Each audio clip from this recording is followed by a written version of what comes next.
As I said years ago, the whites have Detroit surrounded, like an army waiting for the order to invade, which the Supreme Court has now given. And they've made no bones about the fact that their entire agenda is to completely eliminate any black representation. Neutralizing the black politicians' legal powers was only the first step. The real goal has always been to ensure that black people cannot vote. When I posted this video years ago, I had a lot of white people who said that this was all a lie, just extremist rhetoric. I would sure like to hear from them good white folks now. As black people, we have been politically ignorant and economically foolish. The result? Our enemies, all of them, are giving us death by 1,000 cuts. Dismantling the Voting Rights Act was just step one. Black people have utterly failed to learn a basic truth about democracy. The only politician you can trust is the one you paid for. If all you bring to the table are votes, that simply isn't enough. This world runs on money, and we don't have any. This must change. The time for black people to play is over. In fact, it was over 150 years ago, and we failed to accept it. Black people can no longer afford to think it's cute to be the dumbest person in the room. Stop thinking that our leaders are supposed to shuck and jive for us. Stop wanting leaders who we think keep it real, because they do keep it real, real dumb. We need to learn what our interests are and then defend them to the death. Hair weave, sporting events, and the new LeBrons are not our interests. We must start thinking and acting for ourselves again. Black people can no longer indulge the immature fantasy that ghetto life is just another way to live. It is the first step toward genocide.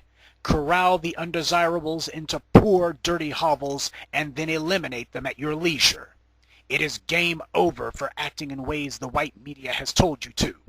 It's also time for black people to get serious. Being an intelligent black man cannot merely be a matter of color. It must also be a club, an exclusive club. And a club has two defining features. It has a select membership, and it has rules. The price of admission is that you demonstrate that you own things. The membership dues are that you conduct your business with other black people. But we cannot make being black into a club until first we see value in being black. And right now, being black is a club that nobody wants to belong to, not even blacks themselves. This must change. You must see being black as a valuable prize to be fought for in order to preserve it. I'm not talking about merely fighting for a color. I'm talking about fighting for a way of life. Speaking of which, there must also be a code of conduct that goes along with it. The self-destructive ghetto behavior the media has promoted amongst us must be completely rooted out and rejected. We are men, and as such we think for ourselves. The media took criminal culture, uneducated culture, and told us that this was our culture. We didn't do that. They did. But what we did do was to accept the lie that they told us. We took an identity handed to us by our enemies and rejected our African selves. Now we are so weak and confused, we can't defend ourselves against what is clearly the beginning of a genocide. The world had largely forgotten what white supremacy was, but we're getting a hard reminder now, aren't we? White supremacy in the past annihilated entire races of people, and now it is here for us. The white man has more power than he ever had before, and not surprisingly he is using that power to snuff out lives on an unimaginable scale.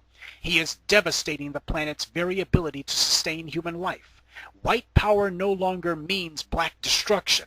It now means global extinction. And having seen the wealth that he stole and the opulent lifestyle he created for himself, the whole world now wants to follow in the white man's self-destructive footsteps. This is what we're up against. The African, the father of humanity, represents the world's last best hope.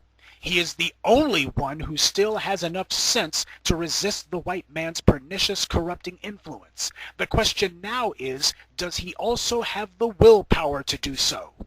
To turn the tide, the black man will have to find within himself once again the strength to reunite all the disparate sons of Africa under one banner with one agenda.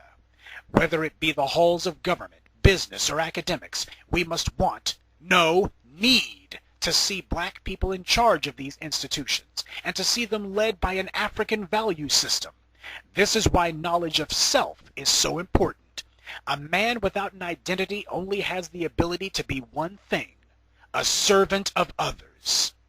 A man who knows who he is isn't willing to serve anyone, or even be a partner for that matter. For the man who knows who he is, the only thing that will satisfy him is to be the one in charge. Black must once again become synonymous with ruler. It was our identity once. It must be again. But this future won't bring itself into being. We must make it real. To rule the world again, we must decide that we are going to be rulers and not servants. We must have not just a thirst for power, but an unquenchable hunger for it. We must be all-consuming in our desire for power, and we will know when we are when we begin to take control of the resources and the means of production. Swag is not a commodity. It is not valuable. As black people, we have created things the world wants, but nothing the world needs. We control nothing, and as a result, we have nothing. This must change. We require big ideas and the pragmatism to make them real. We must start tackling the very real problems we face, because the only way to put an end to the threat white supremacy poses to the world is to put an end to white power itself. And a weak, willfully subservient, confused people cannot do that. But no one man can acquire power on his own either, and no one man alone can hold it. This will require a nation of men working together. Black authority told you power is exclusive.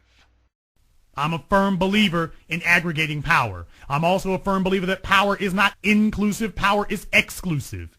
So I'm not scared of small numbers, so long as the small numbers are powerful and brought enough resources to inflict their will.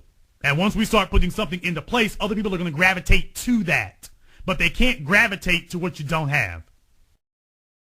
When we keep inviting whites, Asians, Hispanics, and everyone else into our ventures, we are sabotaging ourselves. We must not merely want to have an all-black club, we must also realize that we have to keep others out.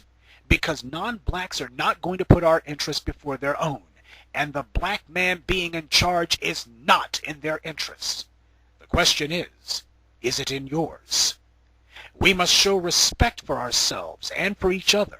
Black people who still engage in ghetto talk, ghetto behavior, ghetto mannerisms, ghetto mentality are garbage to be cast off.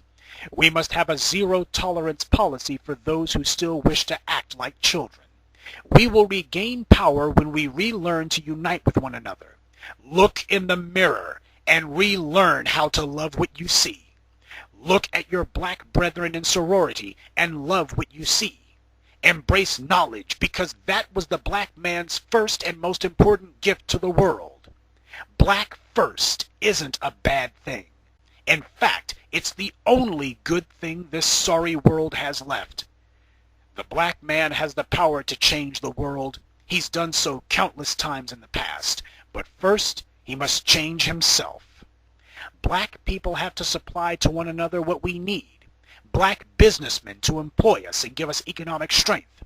Black carpenters and masons to build black homes and buildings. Black teachers to educate our children properly. Black policemen to secure our neighborhoods. Black artists to maintain our culture and not perpetuate mental perversions handed to us by white people.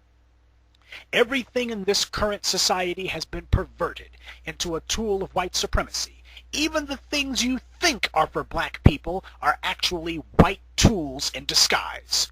We need a true African culture that can act as a shield against this.